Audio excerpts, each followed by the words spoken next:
그 다음에 고객의 투자관의 네 가지겠어. 투자 전략. 이게 고객의 투자관이 어떠냐면은 이거는 사람마다 달라요. 누구는 시장은 효율적이야.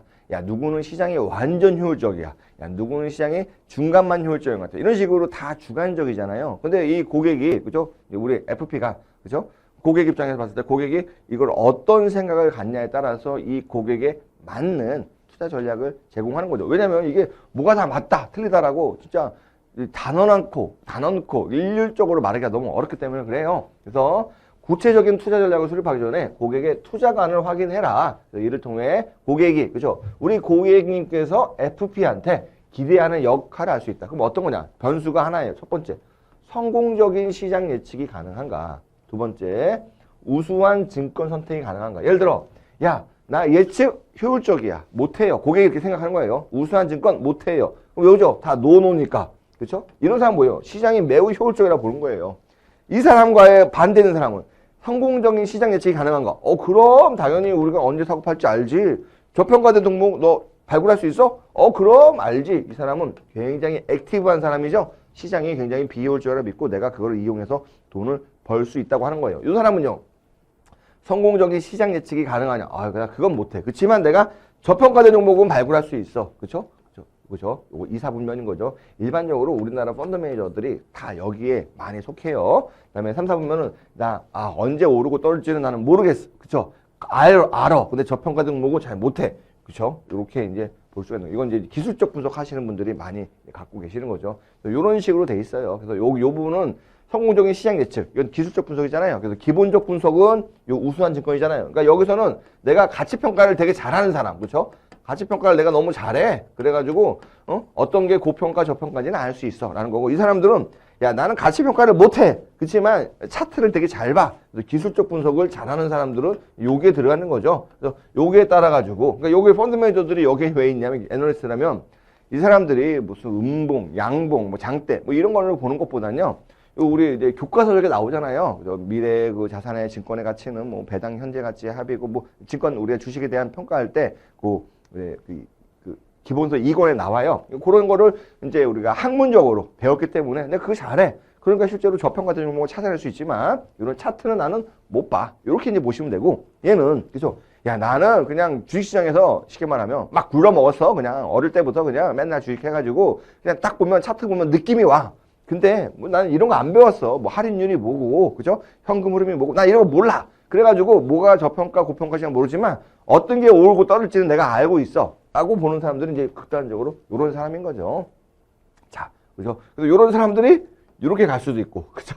이런 사람들이 이렇게 갈 수도 있고, 이렇게 갈 수도 있는 거죠. 반대로 이런 분들이 이렇게 다 갈 수 있는 거죠. 처음에는 이랬는데 바뀔 수 있으니까요. 그래서 이거를 보면 1, 4분면 2, 3, 4. 그래서 이거를 참 우리가 일반적으로 학교에서 배울 때 1, 4분면은 저는 그죠? 1, 2, 3, 4였어요. 근데 얘네는 이게 거꾸로 가요. 그래가지고 참 외우기가 힘들어요. 그래서 이런 부분들은요, 여러분들이 이렇게 말씀드린 걸 이해하시고, 그 다음에 암기가 조금 필요한 부분이에요. 그래서 요 1, 4분면은 어떤 특징이냐, 그죠? 그러니까 여러분들이 보실 때는 요 전체 요 표 있잖아요. 이거를 머릿속에 탁 넣으시고 암기하시면은 각각의 내용도 암기가 수월해져요. 왜냐면 요 전제 조건을 알았으니까요. 그래서 세부적으로 보겠습니다.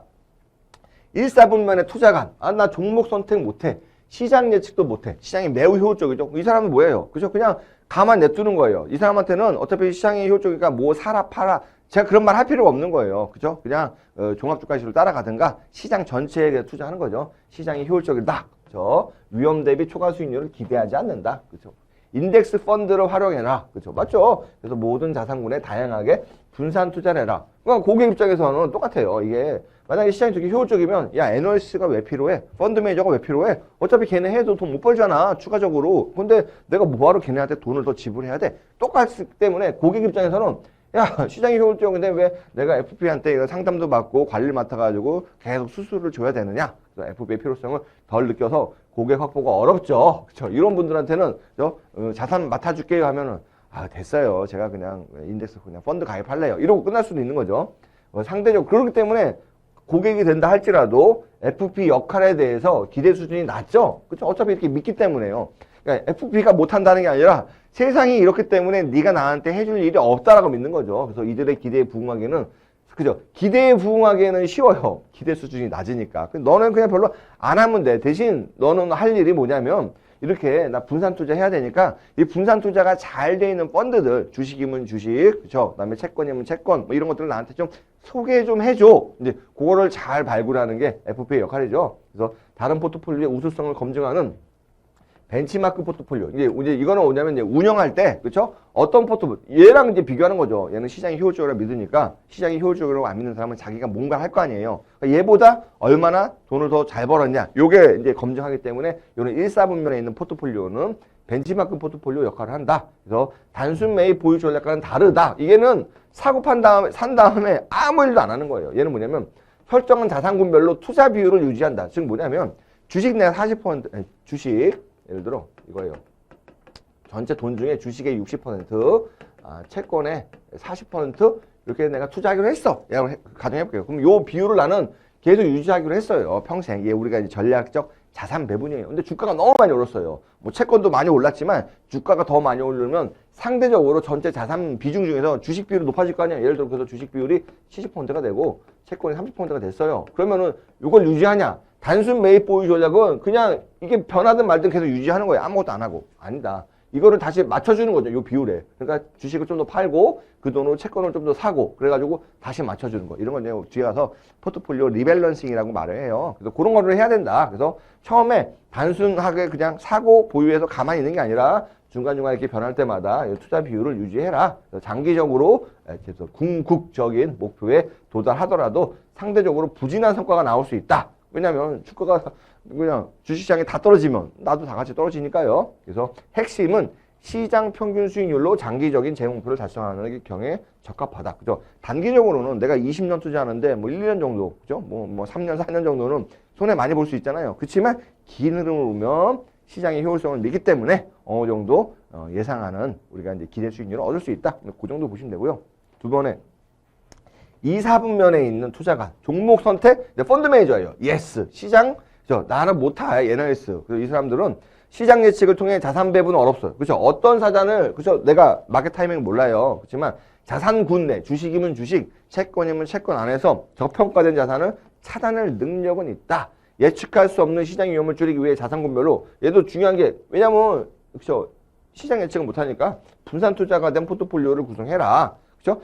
자산은 분산 투자가 하는 건데 거기 안에서 그 예를 들어 주식하고 채권에 이렇게 분산 투자했어요. 그러면 주식에 60, 채권 40. 그러면 이 주식 중에 60%에 내가 뭘 담을 거냐? 야, 이거는 내가 자신 있지. 뭐 삼성을 담고 뭐 담고 뭐 담고 왜? 얘는 지금 저평가돼 있으니까 이렇게 알려줄 수 있는 거죠. 저평가된 종목을 찾을 수 있다고 믿기 때문에 인덱스, 그렇죠? 펀드는 편입하지 않는다. 그렇죠? FP가 저평가된 종목을 추천해 주길 바라는 거죠. 그죠? 이게 중요한 거죠. 추천해 줘. 근데 그죠? 어렵죠. 그걸 이제 고객이 기대하고 그래서 투자 전문가들 아까 말씀드렸잖아요. 펀드 매니저들이 이런 쪽에 이제 해당한다. 그래서 간접 투자가 주력인 은행 FP는 증권 선택이 우수한 펀드를 고르는. 왜냐면은 우리가 이제 실제 우리 그 FP에서는 깊게 다루지 않지만 다른 자격증은 깊게 다루는 부분들이 있는데 실제 펀드 매니저가 이런 그죠? 능력이 있느냐, 증권을 선택하는 능력, 시장을 예측하는 능력이 있느냐 이런 것들을 이제 계산을 해요. 그래서 그렇게 증권을 선택하는 게 우수한 능력이 있는 펀드 매니저가 운영하는 펀드 혹은 증권 선택이 우수했던 펀드들에 대해만 투자하는 걸 알려줄 수는 있죠. 이런 거. 왜냐면 이런 이제 어떻게 보면 이제 공개된 자료를 통해 가지고 찾으면 알 수 있기 때문에요. 그런 것들을 해줘가지고 야 제가 어떤 종목이 저평가돼 가지고 뭘 사라, 뭘 팔아라 라고 얘기는 못하지만 요 펀드가 보시면 과거에 굉장히 이런 것들을 잘했다. 그래서 상대적으로 좀 높은 수익을 냈다. 그래서 요런 펀드에 한번 가입해 보시죠. 요렇게 얘기하는 거는 좋지 않겠느냐라는 거죠. 자, 그래서 자산 배분은 다양한 클래스라는 게 주식, 뭐 채권, 뭐 부동산, 뭐 이렇게 보시면 돼요. 현금, 그죠? 배분하고, 그죠? 그 안에서 저평가된 펀드 혹은 종목을 선별해서 투자한다. 그래서 비효율성이 존재하죠. 그죠? 효율적이라고 본다면 저평가라는 게 존재할 수가 없어요. 시장에서 성과를 창출할 수 있다. 개발도상국에서 이게 가능해요. 왜냐면은 그만큼 위험도 크다. 왜 이게 갑자기 나오냐면 비효율성이라는 게 참 닭하고요. 달걀 같은 느낌이에요. 예를 들어 아무도 주식에 대해서 분석을 하지 않아요. 펀드 매니저도 그러니까 애널리스트들이 한 명도 없는 거예요. 그러면 얘가 그죠? 올바르게 평가가 되어 있는지 그죠? 제대로 평가되어 있는지 고평가인지 저평가인지 몰라요. 그럴 경우에는 비효율성이 너무 많아져요. 그래서 그 비효율성이 많아지는 걸 보고 야 내가 주식을 분석하면은 이런 것들을 누가 고평가 저평가된 걸 알 수 있겠구나 라고 생각해서 사람들이 막 공부해요. 그럼 애널리스트들이 많아져요. 그러면은 누가 봤을 때 전반적으로 어떤 컨센서스라고 형성되면 그 컨센서스가 우리가 말하는 적정 가격인 거예요. 그러니까 그게 굉장히 시장이 또 효율적으로 작동하는 거예요. 그래서 보시면 애널리스트의 존재가, 그죠? 애널리스트나 펀드 매니저의 존재가 야 너네는 시장이 효율적인데 필요 없어 라고 하는 수업 하루 얘네들이 자 너 파이어 다 파이어해 파이어 그러고 없어졌어요. 그럼 다시 시장이 비효율적이 돼요. 그럼 또 다시 이때 시장이 비효율적이네. 그냥 저평가된 종목에는 타이밍을 찾아야겠네. 야 너 다 모여봐 너네 이래. 그러면 또 막 이래요. 그럼 다시 효율적이 돼요. 파이어 이렇게 되는 거예요. 그러니까 그렇게 알기 때문에 일반적으로 시장이 효율적인 나라들은요 이런 증권 분석 펀드에 대한 활동이 매우 활발한 나라. 대표적으로 유럽, 미국이잖아요. 이런 시장들 우리가 말하는 이제 선진국 시장에서는 굉장히 효율적이라고 봐요. 그렇지만 개발도상국 시장, 뭐 베트남, 뭐 어떻게 뭐 많잖아요. 뭐 브라질, 죄송합니다. 브라질 사실 분이 선진국이라고 생각하실지도 모르겠지만 일단 우리가 OECD가 아닌 나라라고 본다면 그런 나라들 같은 경우에는 그렇죠. 이런 이제 증권 시장에 대한 제약도 많고 그다음에 그런 분석하는 분석가들도 좀 많지 않기 때문에 좀 비효율적인 측면이 충분히 남아 있을 수 있어요. 그렇기 때문에 요 개발도상국에서 가능하단 말이 그런 거죠. 개발도상국에서는 좀 더 비효율적일 수도 있다. 그렇기 때문에 우리가 분석을 통해 가지고 저평가된 걸 찾아낼 수 있다. 그렇지만 개발도상국은 그만큼 위험도 크다. 왜 그러냐면 얘네들은 그래 비효율적 저평가 종목을 찾아내서 싸게 샀는데 왜 그러냐? 얘네들은 아직 이제 정치나 사회가 우리가 말하는 이제 좀 안정된 사회는 아니에요. 언제든지 독재가 일어날 수도 있고 언제든지 뭐 쿠데타가 일어날 수도 있고 굉장히 좀 불안한 나라인 경우도 많고 또 외부 환경에 좀 취약한 경제 구조를 갖기 때문에 그런 측면에서 그죠? 위험도 크다라고 이제 보시면 될 것 같아요. 벤치마크를 초과하는 수익률을 추구하는 액티브가 이거죠. 액티브 따라 보셔요. 액티브 그렇죠? 액티브 활발한 거. 반대는요. 그죠? 패시브 수동적인 거잖아요. 패시브가 아까 전에 말한 일사분면에 있는 거. 난 시장 예측도 못해. 나는 종목 선택도 못해. 하는 그런 펀드죠. 그래서 액티브 펀드의 대부분이 이러한 전략이다. 꾸준히 수익률 상위권을 차지하는 펀드 몇 개? 이런 게 없다. 그러니까 실제로 말하면 다들 액티브 펀드를 하는데 그러면 너네들이 시장 대비 다들 계속 그렇죠? 높은 수익률을 유지하냐? 야 그런 데는 몇 개 없더라. 그러니까 매우 어렵다는 거죠. 그래서 지속적으로 수익 내기가 어렵다. 그러니까 그렇죠. 그러니까 주식은 뭐 하나님도 모른다. 뭐 이런 얘기도 있잖아요. 귀신도 모른다. 막 장기적인 자산 배분을 유지하고 단기적으로 자산 운용의 효율성을 추구하는 경우에는 적합하다. 왜? 장기적으로는 내가 투자 비율을 유지한 다음에 그 안에서 더 저평가된 거 이런 거 이제 그런 거 이제 좀 조금씩 조절하는 거 그러면은 좀 괜찮을 것 같다라는 거고요. 그다음에 제3단 보면 종목 선택은 못해. 시장 예측. 이제 우리가 보면 이제 차티스트, 기술적 분석가죠. 전체적인 시장의 상승, 하락은 잘 맞춰. 기가 막히지만 그중에 어떤 종목을 내가 샀는지는 몰라. 그렇죠? 그래서 인덱스 펀드를. 그래서 얘는 뭔가 시장을 사는 거예요. 시장을 사고 그리고 비체계적 위험. 왜냐면 시장을 샀으면 이제 완전히 이제 분산 투자했으니까 우리가 체계적 위험만 남잖아요. 그래서 비체계적 위험을 제거하고 시장 예측에 따라 펀드를 갈아타는 거예요. 예를 들어 주식시장이 잘 오를 것 같아. 그럼 주식형 펀드를 가요. 채권이 좋을 것 같은데 채권형 펀드로 다 갈아타요. 그 다음에 주식이 좋을 것 같은데 우리가 주식 중에서도 베타가 1보다 큰 종목은 주가가 오를 때 그죠? 더 많이 오르는 종목이잖아요. 주식시장이 오를 것 같으면 이 베타가 1보다 큰 종목으로 구성된 펀드를 우리가 갈아타고 주식시장이 안 좋을 것 같으면 베타가 1보다 작은 종목을 갈아타면 덜 어떻게 보면 손해를 보는 거죠. 그래서 고객이 이제 기대하는 건 FP한테 정확한 시장 예측을 해서 매도 시점을 알려줄 것을 기대하는 거죠. 야, 지금 언제 파세요? 언제 사세요? 이거 알면 내가 다 하지. 그렇죠? 정말 어렵죠. 그래서 모든 자산군에 대한 분산 투자를 회피하고 특정 자산군에 집중한다. 왜 그러냐? 아까 말씀한 것처럼 어떤 게 더 많이 오를 건지 내가 아니까 그 오르는 것 쪽에 몰빵을 해야죠. 그래서 선택된 자산군에서는 해당 시장을 추종하는 인덱스 펀드를 활용해라. 자산군별 투자 비율을 왜? 내 개별 종목을 모르니까 일단은 그 자산군 전체를 사는 펀드를 써라. 자산군별로 투자 비율을 유동적으로 가져간다. 때문에 투자 전문가는 자산 비율을 고정시키나 반대로 해. 왜? 자기가 어떤 게 오르고 떨지 너무 잘 알기 때문에 굳이 한쪽에 얽매일 필요가 없는 거죠. 이 전략이 실패하면 손실이 너무 커요. 종목 실패 선정보다 너무 커요. 왜냐면 주식이 오르려고 했어요. 대부분 몰빵하는 거잖아요. 그러니까 내가 대부분 주식이 많이 오를 것 같아. 그럼 주식이 거기 몰빵해요. 보니까 주식이 떨어졌네? 손실이 엄청 크죠? 대신 주식이 오를 것 같아. 그래서 몰빵해요. 그러면 되게 많이 벌겠죠? 그러니까 벌 때는 엄청 많이 벌지만 잘못하면은 그죠 나락으로 갈 수 있는 그런 전략인 거죠. 신중하게 실행해야 되고 노후 자금 마련 목표 같은 자금으로는 이 전략을 사용하는 것은 부적절하다. 그죠? 노후 자금이면 내가 여기서 주식이 잃으면 어떻게 돼? 나 완전히 그죠?